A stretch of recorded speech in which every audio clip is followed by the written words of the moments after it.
saya, Dr. Rismon, dan akan ditambahkan secara detail, dan Dr. Tifa, selama ini adalah barang yang kurang lebih sama. Ya, gitu. Yang kurang lebih sama. Jadi, insya Allah, hasil dari kami tentang 99,9% palsu itu tidak berubah. Tidak bergeser satu mili pun. Ya, bahkan sampai the last minute, kami akhirnya, sama seperti klaster 1 tadi, dipertunjukkan sebuah barang yang diklaim itu adalah ijazah asli, katanya ijazah analog dari seorang yang namanya Joko Widodo.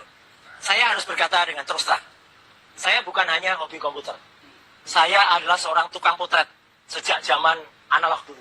Saya memotret sejak zaman film seluloid, dan saya bukan hanya bekerja di lapangan sebagai tukang foto.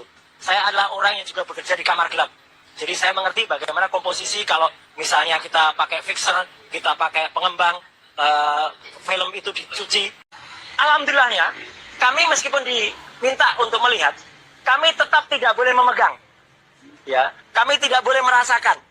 Padahal dia bilang, saya satu lawyer, saya sudah merasakan itu. Kami tidak boleh memegang, bahkan mengintip saja untuk melihat ketebalan kertasnya saja tidak boleh. Ya, padahal itu penting sekali. Apalagi memotret. Apalagi memotret, karena kami bilang. Dan tetap ada satu pertanyaan besar. Karena dalam yang disebut sebagai ijazah itu, ada sebuah goresan di sebelah kiri, ada sebuah garis, yang itu menurut saya tidak lazim untuk sebuah ijazah. Itu mungkin hasil dari pre-printing atau printing baru.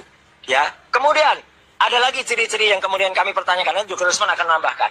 Logo Universitas Gadjah Mada yang tercetak, sepanjang yang saya tahu, warnanya meleset, tidak seperti itu. Warna logo UGM yang bagus itu emas. Ya. Dan kalau sudah lebih dari 10 tahun atau 20 tahun, itu akan dalam bahasa Jawa, ini istilahnya silahkan dikutip, bleber. Ya, bleber itu apa? Kemudian pecah, mengembang. Karena tinta dulu tidak sebaik tinta sekarang. Ini tidak ada blebernya sama sekali. Jadi kayak di print dengan kualitas tinta baru, yang kemudian tuh clear banget. Kemudian, boleh kalau dikatakan, tapi kan ada tipis, ada watermark. Iya, tapi tipis sekali. Watermarknya tidak seperti watermark yang biasa ada di ijazah UGM. Embossnya juga tidak. Saya mau memegang embossnya nggak boleh. Padahal kalau emboss yang kita pegang, kita akan bisa tahu itu emboss beneran atau citra atau gambar seolah-olah emboss. Kan banyak itu. Tegel-tegel sekarang banyak yang di print seolah-olah emboss, tapi tidak kan. Nah, kemudian nanti mungkin Dr. Rismon akan menerangkan kalau ada keanehan juga. Karena dalam ijazah itu juga kan ada dua tipe pencetakan. Logo dulu, baru tulisan, atau tulisan dulu, baru logo. Yang jelas, pada ijazah yang ditujukan tadi, tetap berbeda dengan contoh atau perbandingan ijazah yang lainnya. Yang lainnya di sini adalah tulisan dulu, baru logo. Dan yang kami tadi lihat adalah logo dulu yang warnanya bukan emas. Rocky Gerung, bajingan tolol. Bagi saya, dia itu penjahat. Tidak hanya sekedar penjahat di dalam negeri, tetapi dia penjahat internasional. Penjahat nomor 1, numero uno. Artinya apa? Kalau seorang penjahat itu, laporannya kepada para akademisi yang terhormat itu tidak boleh diterima. Jokowi ini memang seperti yang disampaikan oleh Rocky Gerung, bajingan tolol. Bagi saya, dia itu penjahat. Tidak hanya sekedar penjahat di dalam negeri, tetapi dia penjahat internasional. Penjahat nomor 1, numero uno. Artinya apa? Kalau seorang penjahat itu, laporannya kepada para akademisi yang terhormat itu tidak boleh diterima. Jokowi ini memang seperti yang disampaikan oleh Rocky Gerung, bajingan tolol. Bagi saya, dia itu penjahat. Tidak hanya sekedar penjahat di dalam negeri, tetapi dia penjahat internasional. Penjahat nomor 1, numero uno. Artinya apa? Nenek moyangnya. Memangnya ada darah nenek moyangmu tertumpah, hai Jokowi?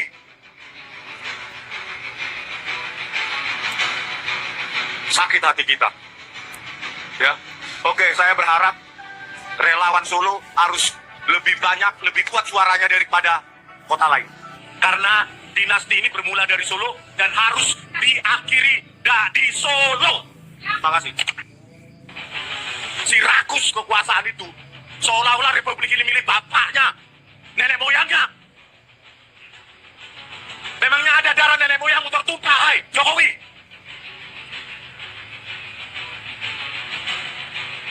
Sakit hati kita. Ya, oke, saya berharap relawan Solo harus lebih banyak, lebih kuat suaranya daripada kota lain. Karena dinasti ini bermula dari Solo dan harus diakhiri di Solo. Terima kasih. Si rakus kekuasaan itu seolah-olah republik ini milik bapaknya, nenek moyangnya.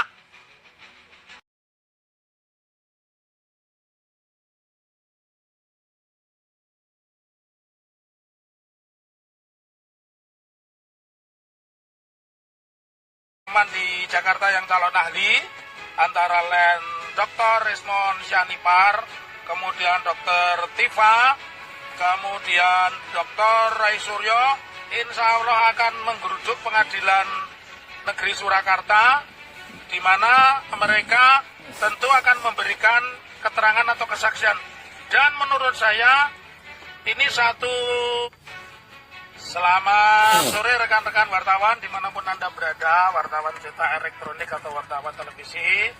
Jadi kebetulan aku lagi di jalan tol dan dapat pemberitahuan perkaraku perdata nomor 211 PDT GPN SKT atau Surakarta, yaitu citizen lawsuit, di mana kami menggugat Joko Widodo, kami menggugat Rektor UGM, kami menggugat Wakil Rektor 2, kami menggugat kepolisian. Alhamdulillah eksepsi tergugat 1, 2, 3, dan 4, artinya juga eksepsi polisi itu ditolak dan persidangan akan dilanjutkan sebagaimana mestinya dengan acara pembuktian. Dan kami sudah sampaikan kepada teman-teman di Jakarta yang calon ahli antara lain Dr. Resmond Syanipar, kemudian Dr. Tifa, kemudian Dr. Rai Suryo, insya Allah akan menggerujuk pengadilan negeri Surakarta, di mana mereka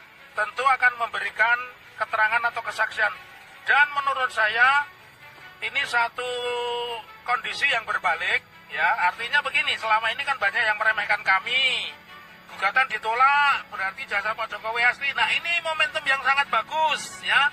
Jadi kami nanti akan buktikan apakah benar ijazah Pak Jokowi asli, dan saya apresiasi kepada Ketua Majelis yang sekaligus Ketua Pengadilan Negeri Surakarta. Setidaknya apa apresiasi saya? Yang pertama, ketika kami keberatan perkara kami ditangani hakim sebelumnya, hakim yang menangani perkara kami nomor 099 PDTG 2025 PNSKT, ya, PMH, ternyata dikabulkan, bukan hanya satu, semua hakim diganti. Kemudian yang kedua, justru ketua pengadilan yang memimpin. Dan yang ketiga, pada saat pra persidangan, ya, berdasarkan Perma nomor 1 2016, ya, tentang mediasi, itu all out.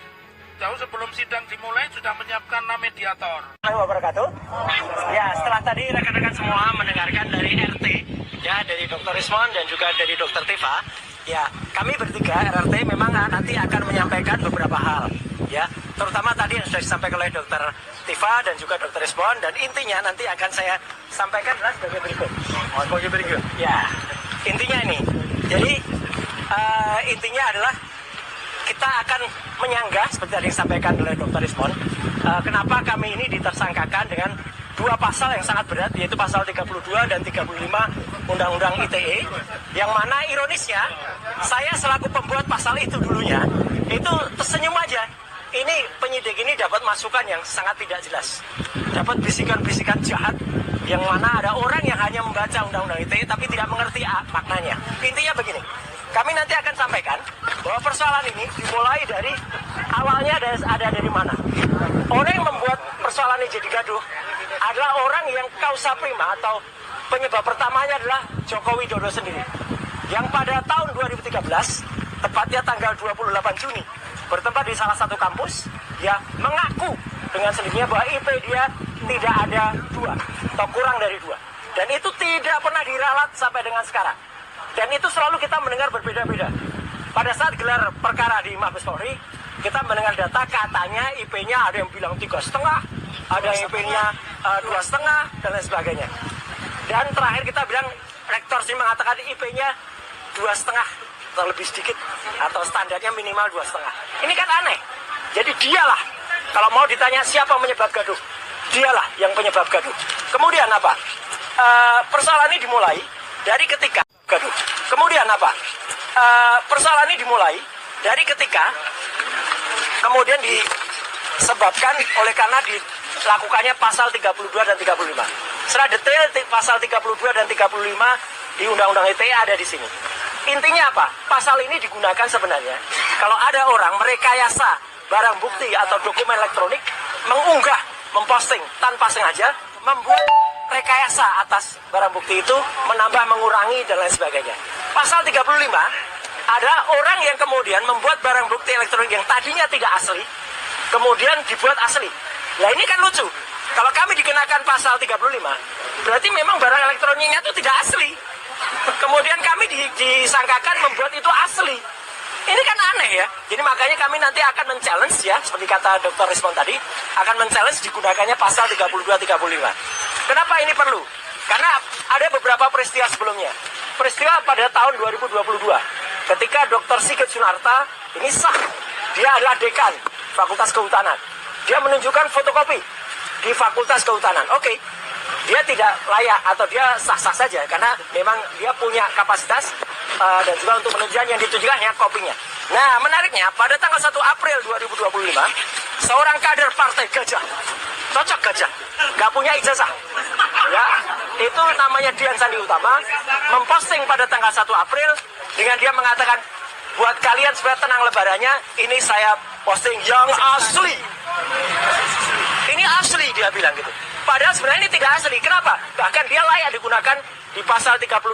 Satu, dia belum minta izin kepada orang yang katanya punya ijazah ini. Dia baru minta izin setelah dia posting. Yang kedua, dia membuat ijazah ini berbeda. Teman lihat, apa bedanya? Nggak ada ijazah Universitas Gadjah Mada yang kita banggakan bentuknya trapesium atau mencos-mencos kayak gini. Ijazah itu bentuknya bagus, tidak kemudian miring kanan kiri kayak gini. Berarti Dian Sandilah yang sebenarnya kalau Polda Metro Jaya ini jujur dan objektif, dia harus kena sesuai dengan laporan Profesor Yusuf Hanuk. Dian Sandi itu sudah dilaporkan oleh Prof Yusuf Hanuk, tapi tidak digunakan apa-apa, kan aneh, ya gitu. Nah yang kedua, pada acara Rakyat Bersuara di salah satu TV tanggal 19 dan atau 25 November yang lalu, ada orang lain namanya Andi Aswan, mungkin ada di sini orangnya, ya. Sepertinya ada. Ya, yang kemudian ada orang lagi namanya Joshua MC Nambela, ada juga paling di sini. Yang dia kemudian di salah satu TV itu dia menampilkan ini scan ijazah asli, padahal itu bohong. Dia hanya melakukan rekonstruksi citra, kalau kata Dr. Respon, atau melakukan modifikasi terhadap filenya Dian Sandi tadi. Jadi jelas ini filenya sama, hanya direkayasa. Jadi orang itu sudah berbuat bohong dengan mengatakan scan ijazah asli. Makanya saya bilang di sini, nanti akan saya mintakan bahwa orang itulah yang harusnya kena pasal 32 dan 35. Dan si Joshua Sinambila yang ternyata dijadikan ahli dalam perkara ini untuk melawan kami itu pun menyatakan bahwa dia file ini yang kemudian diteliti. Itu kan nggak boleh file yang rekayasa kemudian diteliti, dan dia tidak bisa berkata apa-apa kalau di TV. Dia hanya bilang saya tidak tahu saya. Ya, itulah kata dia. Ya, nah, kemudian apa yang kemudian kami arah? Harusnya Polda Metro Jaya atau UGM berkeberatan dan laporkan dia. Karena UGM yang tadinya punya logo yang sangat bagus, logo Ski 5, itu logo itu buatan Pak R.J. Katamsi, seorang seniman dari ASRI atau Akademi Seni Rupa Indonesia, dosen ISI, kemudian pada awal UGM, kemudian disempurnakan tahun 93, itu dibuat kacau, dibuat dalam bahasa Jawa rusak. Karena apa? Karena logonya itu kemudian ditarik-tarik ke kanan kiri, sehingga dalam bahasa Jawa ini disebut logo UGM menjadi pating pletot. Kenapa pating pletot? Lihat ya, ini ada logo yang asli, yang saya katakan ini bentuknya sudah berbeda, menjadi perot logo UGM. Kan parah sekali logo UGM yang sangat kita banggakan, yang sebentar lagi akan merayakan Dies Natalis ke-76, kemudian dibuat rusak ya dengan file yang miliknya yang ditampilkan oleh si Andi Aswan dan juga Joshua Sinambela. Dan Pemotong ini berarti sebelumnya sudah sempat disampaikan sudah di layar TV dan kemudian belum saya sampaikan di sini. Berarti ini baru.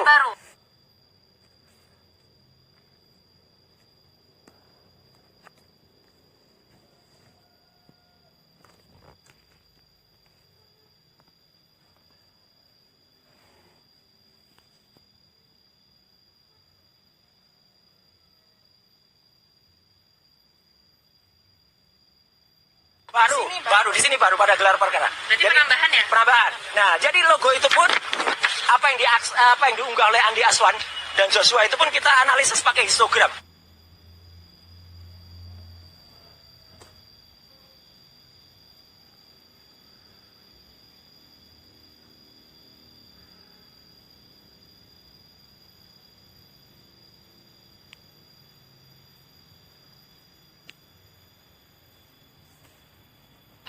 Ternyata ini sama filenya dengan punyanya Dian Sandi. Berarti ini rekayasa. Orang itu jelas harus kena pasal 32 dan 35. Karena dia membuat seolah-olah ini asli. Andi Aswan mengatakan ini file scan asli. Masuk pasal 35. Karena 35 membuat barang yang palsu menjadi asli. Atau menjadi identik. Karena tambahannya ada berapa banyak? Nanti ada, lihat aja sebentar ya Kak ya. Kemudian ini setelah saya lakukan analisis ELA, error level analysis. Ya, panjang. Kemudian, nah, oke, saya persingkat. Kemudian kalau teman-teman mau tahu, ijazah UGM asli itu kayak apa? Kayak gini nih. Ini ijazah yang benar tahun 85. Kehutanan UGM. Berarti ijazah yang tahunnya sama dengan kelulusan Joko Widodo. Bahkan ini sebulan sebelumnya. Beberapa bulan. Jadi artinya ijazah ini sudah sempurna. Ada watermark. Jelas betul nih watermarknya. Gak harus dicari-cari. Sekarang di YouTuber Ceboker Nusantara itu ada orang yang sok ahli. Ini dicari-cari kotoran kayak gitu kok dibilang watermark. Ada juga embossnya, jelas betul nih embossnya kelihatan. Jadi yang asli itu ada lintasan stempelnya kelihatan tuh. Lintasan stempelnya kelihatan tuh. Gak usah dijelas-jelaskan aja, lintasan stempelnya kelihatan.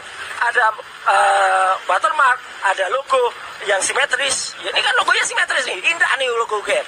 Nah, jadi artinya apa yang kami sampaikan nanti di dalam itu adalah menegaskan kembali bahwa ya kalau ini dianalisa dengan luminant gradient, logo yang ijazah yang dikatakan asli oleh Dian Sandi, dikatakan asli oleh Andi Aswan, oleh Joshua Sinambela itu adalah tidak benar, itu adalah palsu. Jadi artinya sekali lagi kami menegaskan dengan perbandingan yang dulu pernah juga kami ingatkan, karena ini dulu kami tampilkan di Mabes Polri, perbandingan ijazahnya Jokowi dengan 3 ijazah sebanding lainnya. Ijazahnya Jokowi itu jelas-jelas betul dia tidak identik. Ya, hanya waktu itu saya katakan hanya mencotot. Ya, ini hanya keluar nih, hanya mencotot ini. Dengan ijazah nomor 1115 Wonojiwo, 1116 almarhum Hari Mulyono, 1117 Sri Murtiningsih. Kesimpulannya ya, sebelum kita juga mengatakan sekali lagi, saya Dr. Tifa, Dr. Ismon itu pegang primary evidence. Waktu itu tanggal 15 April 2025 di kampus UGM. Kami memegang skripsi. Dan demi Tuhan, demi Allah, dalam skripsi itu tidak ada lembar pengujiannya. Jadi kalau tiba-tiba ada lawyer mengatakan ada lembar pengujiannya di luar, jatuh. Mana ada skripsi lembar pengujiannya di luar? Jatuh. Tidak ada. Itu berarti lembar pengujiannya palsu. Tidak ada. Bahkan nama Profesor Dr. Insinyur Ahmad Sumitro pun waktu di dalam ini namanya masih Dr. Insinyur Ahmad Sumitro. Benar itu karena itu November 85. Profesor Ahmad Sumitro itu baru dikukuhkan jadi guru besar itu adalah Maret 86. Nggak mungkin 85 sudah disebut profesor. Nah, jadi kami menempelkan nanti ada beberapa kesimpulan. Antara lain apa? Kami sama sekali tidak layak disebut kami merekayasa, mengubah, dan lain sebagainya di pasal 32 dan 35 Undang-Undang ITE. Justru ada orang-orang yang seharusnya kena. Siapa dia? Yaitulah Dian Sandi. Dialah Andi Aswan. Dialah Joshua Sinambela. Dan orang-orang para termul-termul itu yang kemudian malah membuat ini direkayasa. Dan kami juga menegaskan beberapa poin yang ada. Jadi intinya itu, kami akan mengingatkan semoga gelar perkara khusus ini benar-benar objektif dengan dukungan doa dan support dari teman-teman semuanya, terutama juga dari teman-teman media. Ya, kami berharap Polda Metro Jaya bisa benar-benar memanfaatkan forum ini untuk memperbaiki citranya. Ya, citra Polda Metro Jaya ditahan, Mas. Terserah apa yang nanti akan dilakukan oleh Polda Metro Jaya. Kalau mereka memang benar-benar akan meneruskan kasus ini dengan membuat kami dipidana, maka kami akan challenge pada kesempatan ini. Dan jangan biarkan kemudian ada orang-orang yang memang sudah terpidana, misalnya ada yang sudah dipidana oleh Polda Metro Jaya 6 tahun yang lalu masih bebas seperti sekarang. Itu namanya Sylvester Matutina. Ya, gitu. Jadi insya Allah itu dari saya. Sekian, terima kasih. Wassalamualaikum warahmatullahi wabarakatuh. Waalaikumsalam. Alhamdulillahnya, kami meskipun diminta untuk melihat, kami tetap tidak boleh memegang. Ya, kami tidak boleh merasakan. Padahal dia bilang, saya satu lawyer, saya sudah merasakan itu. Kami tidak boleh memegang, bahkan mengintip saja untuk melihat ketebalan kertasnya saja tidak boleh. Ya, padahal itu penting sekali. Apalagi memotret. Apalagi memotret, karena kami bilang. Dan tetap ada satu pertanyaan besar. Karena dalam yang disebut sebagai ijazah itu, ada sebuah goresan di sebelah kiri, ada sebuah garis, yang itu menurut saya tidak lazim untuk sebuah ijazah. Itu mungkin hasil dari pre-printing atau printing baru. Ya, kemudian ada lagi ciri-ciri yang kemudian kami pertanyakan, dan juga Rusman akan menambahkan. Logo Universitas Gadjah Mada yang tercetak, sepanjang yang saya tahu, warnanya meleset, tidak seperti itu. Warna logo UGM yang bagus itu emas. Ya. Dan kalau sudah lebih dari 10 tahun atau 20 tahun, itu akan dalam bahasa Jawa, ini istilahnya silahkan dikutip, bleber. Ya, bleber itu apa? Kemudian pecah, mengembang. Karena tinta dulu tidak sebaik tinta sekarang. Ini tidak ada blebernya sama sekali. Jadi kayak di print dengan kualitas tinta baru yang kemudian tuh clear banget. Kemudian boleh kalau dikatakan, tapi kan ada tipis, ada watermark. Iya, tapi tipis sekali. Watermarknya tidak seperti watermark yang biasa ada di ijazah UGM. Embossnya juga tidak. Saya mau memegang embossnya nggak boleh. Padahal emboss yang kita pegang, kita akan bisa tahu itu emboss beneran atau citra atau gambar seolah-olah emboss. Kan banyak itu. Tegel-tegel sekarang banyak yang di print seolah-olah emboss, tapi tidak kan. Nah, kemudian nanti mungkin Dr. Risman akan menerangkan kalau ada keanehan juga. Karena dalam ijazah itu juga kan ada dua tipe pencetakan. Logo dulu, baru tulisan, atau tulisan dulu, baru logo. Yang jelas, pada ijazah yang ditujukan tadi, tetap berbeda dengan contoh atau perbandingan ijazah yang lainnya. Yang lainnya di sini adalah tulisan dulu, baru logo. Dan yang kami tadi lihat adalah logo dulu yang warnanya bukan emas.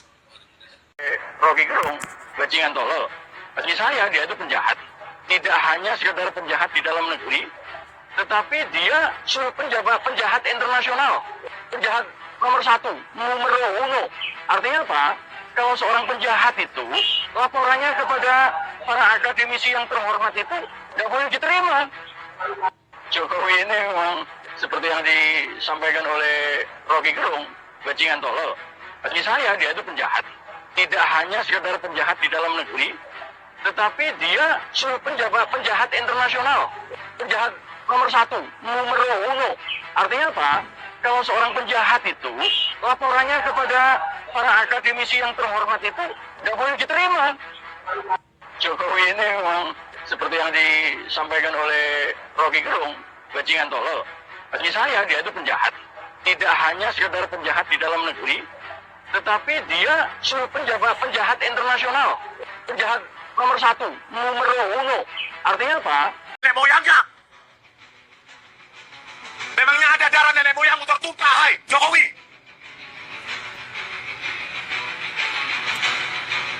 Sakit hati kita. Ya, oke, saya berharap relawan Solo harus lebih banyak, lebih kuat suaranya daripada kota lain. Karena dinasti ini bermula dari Solo dan harus diakhiri di Solo. Terima kasih. Si rakus kekuasaan itu seolah-olah republik ini milik bapaknya, nenek moyangnya. Memangnya ada darah nenek moyangmu tertumpah, hai Jokowi?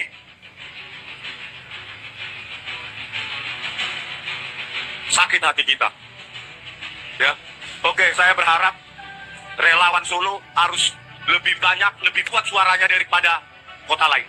Karena dinasti ini bermula dari Solo dan harus diakhiri di Solo. Terima kasih. Si rakus kekuasaan itu seolah-olah republik ini milik bapaknya, nenek moyangnya.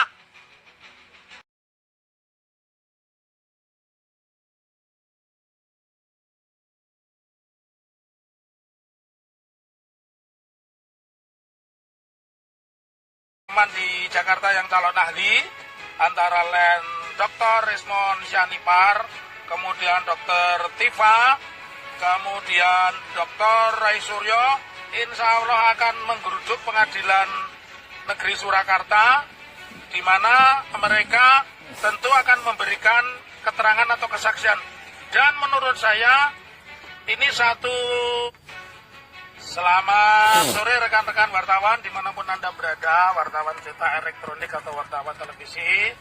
Jadi kebetulan aku lagi di jalan tol dan dapat pemberitahuan perkaraku perdata nomor 211 PDT GPN SKT atau Surakarta, yaitu Citizen Lawsuit, di mana kami menggugat Joko Widodo, kami menggugat Rektor UGM, kami menggugat Wakil Rektor 2, kami menggugat kepolisian. Alhamdulillah eksepsi tergugat 1, 2, 3, dan 4, artinya juga eksepsi polisi itu ditolak dan persidangan akan dilanjutkan sebagaimana mestinya dengan acara pembuktian. Dan kami sudah sampaikan kepada teman-teman di Jakarta yang calon ahli, antara lain Dr. Rismon Syanipar, kemudian Dr. Tifa, kemudian Dr. Rai Suryo, insya Allah akan menggerujuk pengadilan negeri Surakarta, di mana mereka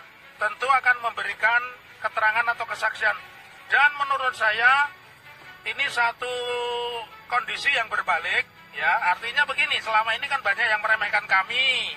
Gugatan ditolak, berarti jasa Pak Jokowi asli. Nah, ini momentum yang sangat bagus, ya. Jadi kami nanti akan buktikan apakah benar ijazah Pak Jokowi asli, dan saya apresiasi kepada Ketua Majelis yang sekaligus Ketua Pengadilan Negeri Surakarta. Setidaknya apa apresiasi saya? Yang pertama, ketika kami keberatan perkara kami ditangani hakim sebelumnya, hakim yang menangani perkara kami nomor 099 PDTG 2025 PNSKT, ya, PMH, ternyata dikabulkan, bukan hanya satu, semua hakim diganti. Kemudian yang kedua, justru Ketua Pengadilan yang memimpin. Dan yang ketiga, pada saat pra persidangan, ya, berdasarkan Perma nomor 1 2016, ya, tentang mediasi, itu all out. Jauh sebelum sidang dimulai sudah menyiapkan mediator. Wabarakatuh. Ya, setelah tadi rekan-rekan semua mendengarkan dari RT, ya, dari Dr. Rismon dan juga dari Dr. Tifa, ya, kami bertiga RRT memang nanti akan menyampaikan beberapa hal, ya, terutama tadi yang sudah disampaikan oleh Dr. Tifa dan juga Dr. Rismon, dan intinya nanti akan saya sampaikan adalah sebagai berikut. Sebagai berikut. Ya, intinya ini. Jadi intinya adalah kita akan menyanggah seperti tadi disampaikan oleh Dr. Rismon, kenapa kami ini ditersangkakan dengan dua pasal yang sangat berat, yaitu pasal 32 dan 35 Undang-Undang ITE, yang mana ironisnya saya selaku pembuat pasal itu dulunya itu tersenyum aja.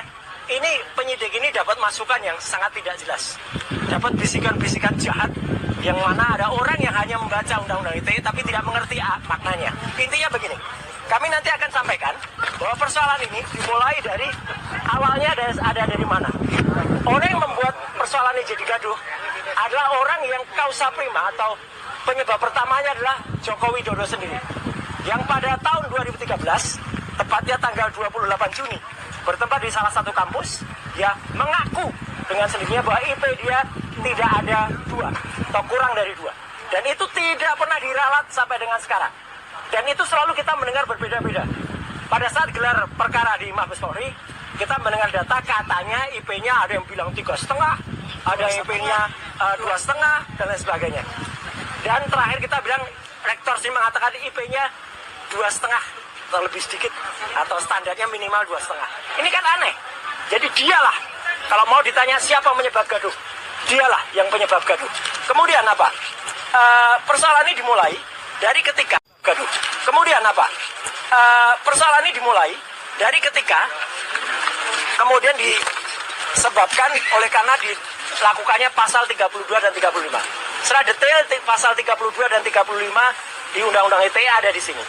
Intinya apa? Pasal ini digunakan sebenarnya kalau ada orang merekayasa barang bukti atau dokumen elektronik, mengunggah, memposting tanpa sengaja, membuat rekayasa atas barang bukti itu, menambah, mengurangi, dan lain sebagainya.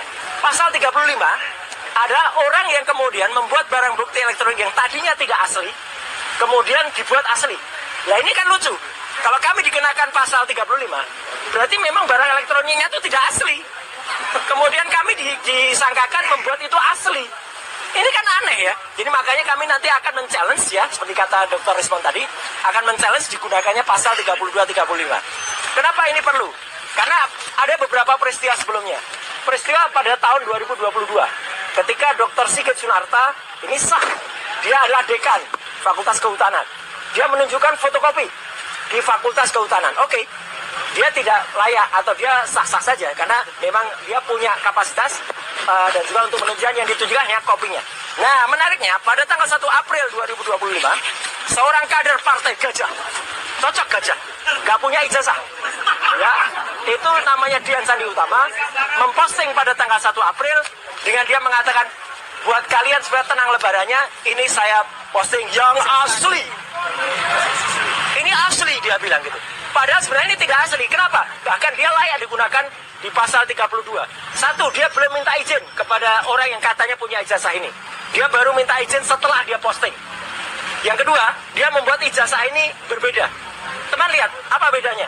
Nggak ada ijazah Universitas Gadjah Mada yang kita banggakan bentuknya trapesium atau mencos-mencos kayak gini. Ijazah itu bentuknya bagus, tidak kemudian miring kanan kiri kayak gini. Berarti Dian Sandilah yang sebenarnya kalau Polda Metro Jaya ini jujur dan objektif, dia harus kena sesuai dengan laporan Profesor Yusuf Henuk. Dian Sandi itu sudah dilaporkan oleh Prof Yusuf Henuk, tapi tidak digunakan apa-apa, kan aneh, ya gitu. Nah yang kedua, pada acara Rakyat Bersuara di salah satu TV tanggal 19 dan atau 25 November yang lalu, ada orang lain namanya Andi Aswan. Mungkin ada di sini orangnya, ya. Sebenarnya ada. Ya. Yang kemudian ada orang lagi, namanya Joshua MC Nambela. Ada juga paling di sini. Yang dia kemudian di salah satu TV itu, dia menampilkan ini scan ijazah asli. Padahal itu bohong. Dia hanya melakukan rekonstruksi citra, kalau kata Dr. Respon, atau melakukan modifikasi terhadap filenya Dian Sandi tadi. Jadi jelas ini filenya sama, hanya direkayasa. Jadi orang itu sudah berbuat bohong dengan mengatakan scan ijazah asli. Makanya saya bilang di sini, nanti akan saya mintakan bahwa orang itulah yang harusnya kena pasal 32 dan 35. Dan si Joshua Sinambila yang ternyata dijadikan ahli dalam perkara ini untuk melawan kami itu pun menyatakan bahwa dia file ini yang kemudian diteliti. Itu kan nggak boleh file yang rekayasa kemudian diteliti, dan dia tidak bisa berkata apa-apa kalau diteliti. Dia hanya bilang saya tidak tahu saya. Ya, itulah kata dia. Ya, nah, kemudian apa yang kemudian kami arah? Harusnya Polda Metro Jaya atau UGM berkeberatan dan laporkan dia. Karena UGM yang tadinya punya logo yang sangat bagus, logo Ski 5, itu logo itu buatan Pak RJ Katamsi, seorang seniman dari ASRI atau Akademi Seni Rupa Indonesia, dosen ISI, kemudian pada awal UGM, kemudian disempurnakan tahun 93, itu dibuat kacau, dibuat dalam bahasa Jawa rusak. Karena apa? Karena logonya itu kemudian ditarik-tarik ke kanan kiri, sehingga dalam bahasa Jawa ini disebut logo UGM menjadi pating pletot. Kenapa pating pletot? Lihat ya, ini ada logo yang asli, yang saya katakan ini bentuknya sudah berbeda, menjadi perot logo UGM. Kan parah sekali logo UGM yang sangat kita banggakan, yang sebentar lagi akan merayakan Dies Natalis ke-76, kemudian dibuat rusak ya dengan file yang miliknya yang ditampilkan oleh si Andi Aswan dan juga Joshua Sinambela. Dan ini berarti sebelumnya sudah sempat disampaikan sudah di layar TV dan kemudian belum saya sampaikan di sini. Berarti ini baru.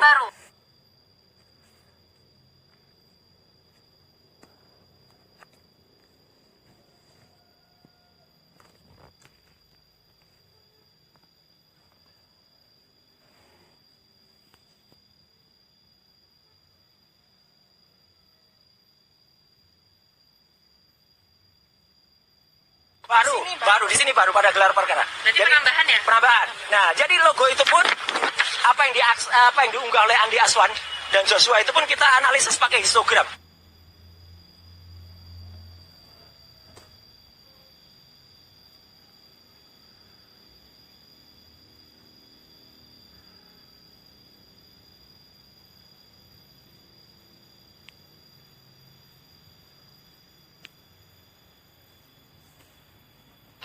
Ternyata ini sama filenya dengan punyanya Dian Sandi.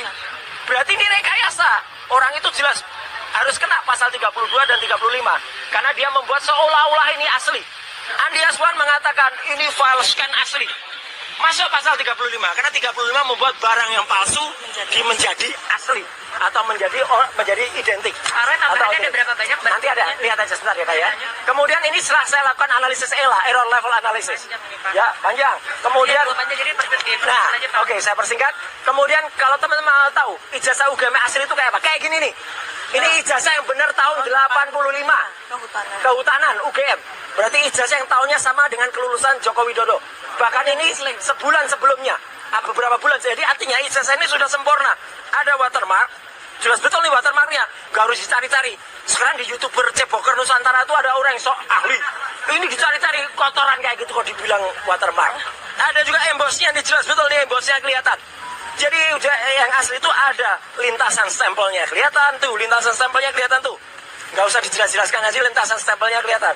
Ada watermark, ada logo yang simetris. Ya, ini kan logonya simetris nih, indah nih logo UGM.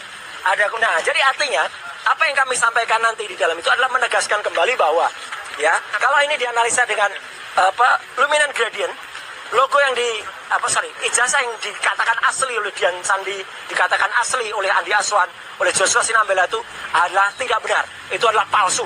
Jadi artinya sekali lagi kami menegaskan dengan perbandingan yang dulu pernah juga kami ingatkan, karena ini dulu kami tampilkan di Mabes Polri, perbandingan ijazahnya Jokowi dengan 3 ijazah yang lainnya. Ijazahnya Jokowi itu jelas-jelas betul dia tidak identik. Ya, hanya waktu itu saya katakan hanya mencotot. Ya, ini hanya keluar nih, hanya mencotot ini. Dengan ijazah nomor 1115 Wonojiwo, 1116 almarhum Hari Mulyono, 1117 Sri Murti Ningsih. Kesimpulannya ya, sebelum kita juga mengatakan sekali lagi, saya Dr. Tifa, Dr. Rismon itu pegang primary evidence. Waktu itu tanggal 15 April 2025 di kampus UGM. Kami memegang skripsi. Dan demi Tuhan, demi Allah, dalam skripsi itu tidak ada lembar pengujiannya. Jadi kalau tiba-tiba ada lawyer mengatakan ada lembar pengujiannya di luar, jatuh. Mana ada skripsi lembar pengujiannya di luar? Jatuh. Tidak ada. Itu berarti lembar pengujiannya palsu. Tidak ada. Bahkan nama Profesor Dr. Insinyur Ahmad Sumitro pun waktu di dalam ini namanya masih Dr. Insinyur Ahmad Sumitro. Benar itu, karena itu November 85. Profesor Ahmad Sumitro itu baru dikukuhkan jadi guru besar itu adalah Maret 86. Nggak mungkin 85 sudah disebut profesor. Nah, jadi kami menempelkan nanti ada beberapa kesimpulan. Antara lain apa? Kami sama sekali tidak layak disebut kami merekayasa, mengubah, dan lain sebagainya di pasal 32 dan 35 Undang-Undang ITE. Justru ada orang-orang yang seharusnya kena. Siapa dia? Yaitulah Dian Sandi. Dialah Andi Aswan. Dialah Joshua Sinambela. Dan orang-orang lain, para termul-termul itu yang kemudian malah membuat ini direkayasa. Dan kami juga menegaskan beberapa poin yang ada. Jadi intinya itu, kami akan mengingatkan semoga gelar perkara khusus ini benar-benar objektif dengan dukungan doa dan support dari teman-teman semuanya, terutama juga dari teman-teman media. Ya, kami berharap Polda Metro Jaya bisa benar-benar memanfaatkan forum ini untuk memperbaiki citranya. Ya, citra Polda Metro Jaya ditahan, mas. Terserah apa yang nanti akan dilakukan oleh Polda Metro Jaya. Kalau mereka memang benar-benar akan meneruskan kasus ini dengan membuat kami dipidana, maka kami akan challenge pada kesempatan ini. Dan jangan biarkan kemudian ada orang-orang yang memang sudah terpidana, misalnya ada yang sudah dipidana oleh Polda Metro Jaya 6 tahun yang lalu masih bebas seperti sekarang. Itu namanya Sylvester Matutina. Ya, gitu. Jadi insya Allah itu dari saya. Sekian, terima kasih. Wassalamualaikum warahmatullahi wabarakatuh. Waalaikumsalam.